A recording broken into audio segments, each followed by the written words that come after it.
Welcome to MT learning, एक प्रभावी पहल। साथियों, आज हम सेशन नंबर 3 पर पहुंच गए हैं। नेशनल डेवलपमेंट काउंसिल यानी कि राष्ट्रीय विकास परिषद। तो आज हम डिस्कस करने जा रहे हैं एनडीसी।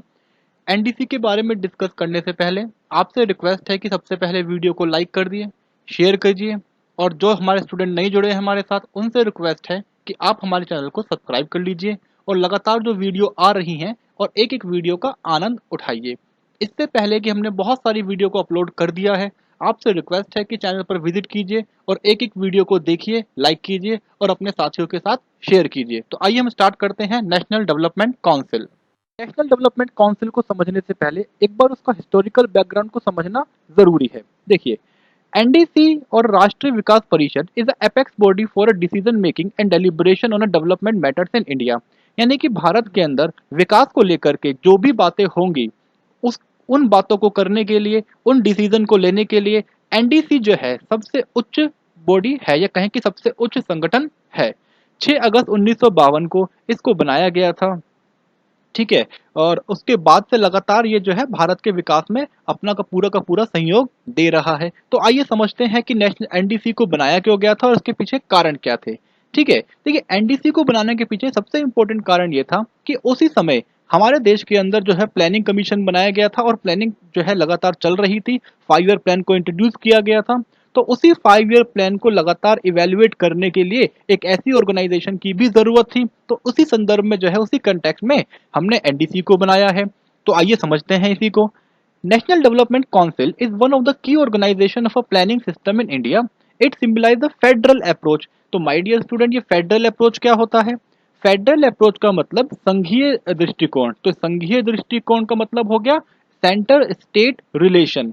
तो प्लानिंग कमीशन जो है एक सेंट्रलाइज बॉडी थी।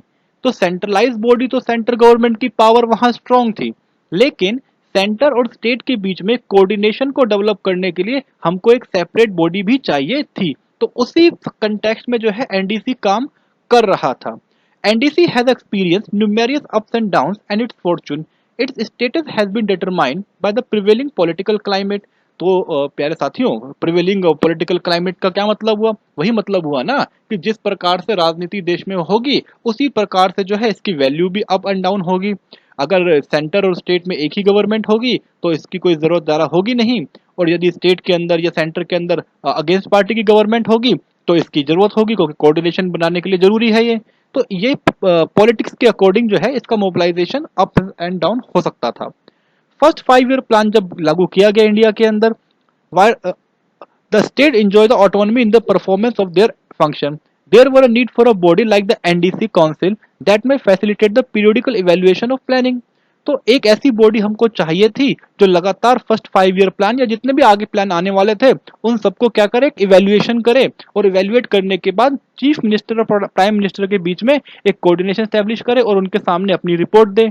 यही इसका काम था। Appointment and composition. तो आइए देखते हैं कि इसके अंदर कौन कौन लोग शामिल थे।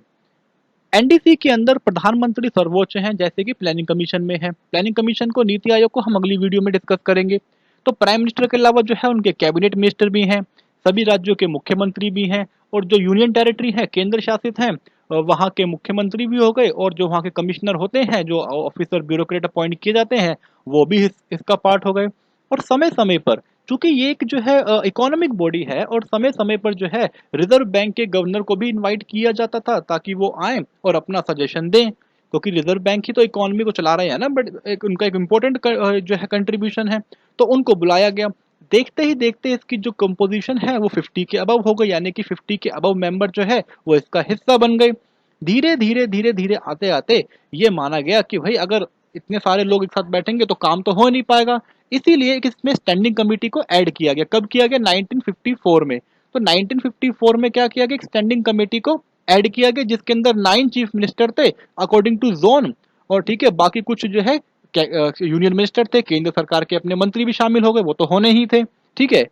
द काउंसिल जो है ordinarily meet twice a year, साल में 2 बार ये मिलती थी और बैठ करके डिस्कशन करती थी। जो भी इंपॉर्टेंट डिसीजन होते थे वो लिए जाते थे। ज्यादातर डिसीजन जो है यूनानिमसली लिए जाते थे, यानी कि एक तरफा ही उसको होना था, क्योंकि गवर्नमेंट ये पॉलिटिकल पूरा का पूरा जो काम था, तो जिसकी सरकार होगी उसी के अकॉर्डिंग डिसीजन लिए जाते थे। देखते हैं इसकी जिम्मेदारियां क्या क्या हैं, इसके कार्य क्या क्या हैं। देखिए सबसे महत्वपूर्ण कार्य क्या है, assessment of resources for a plan. कोई भी प्लान अगर बनाया जा रहा है तो उसके लिए सबसे पहला काम आप क्या करेंगे, आप रिसोर्सेज को असेस करेंगे। आपके पास जो भी रिसोर्सेज होंगे आप उसको गणना करेंगे कि भैया हमारे पास ये रिसोर्सेज है और हम जो है प्लान करने जा रहे हैं। दूसरा इंपॉर्टेंट काम क्या होगा, दूसरा इंपॉर्टेंट काम ये होगा कि important question for a social economic policy, यानी कि आप जो पॉलिसी बना रहे हैं वो पॉलिसी नेशनल डेवलपमेंट के साथ कितना कोऑर्डिनेटेड होती है या नहीं होती है, ये कौन चेक करेगा। इसके लिए आपको एक बॉडी चाहिए, तो एनडीसी ये काम कर रहा था। तीसरा काम है the review of a working for a plan. तो भैया प्लान जो चल रहा है उसको बार बार रिव्यू तो करना पड़ेगा, और जब रिव्यू करेंगे तो जो मेजर्स हैं वो मेजर्स भी जो है रिकमेंडेड करेंगे, ये भी इसका काम था। इसके अलावा स्टेट्स में और सेंट्रल गवर्नमेंट लेवल पर भी जो है ब्यूरोक्रेसी को कैसे इंप्रूव किया जाए ताकि इंप्लीमेंट हो सके सही से, तो वो सारे सजेशन देना भी एनडीसी का काम था। इसके अलावा एनडीसी जो है एक हाई पावर कंसल्टेटिव बॉडी थी जो लगातार 5 ईयर प्लान के ऊपर नजर रखे हुए थे, यानी कि इस देश के अंदर 5 ईयर प्लान को लेकर के, प्लानिंग्स को लेकर के जो भी एक कंसल्टेटिव बॉडी थी वो कौन था, वो एनडीसी ही था। एनडीसी के ऊपर बड़ी जिम्मेदारी हो गई ना, लेकिन ये पूरा का पूरा पॉलिटिकल कंट्रोल में ही था। The council has a concern itself with a problem like food, creation of a state trading cooperation and reforms. तो जितने भी जो बेसिक लेवल पर जो ग्राउंड रियलिटी के साथ का जो काम होने थे, जैसे कि खाना हो गया, भू सुधार हो गया, व्यापार हो गया, तो ये सारे कामों को भी एनडीसी देख रहा था। The prime function of the council is to act as a kind of bridge between the union government and the planning commission.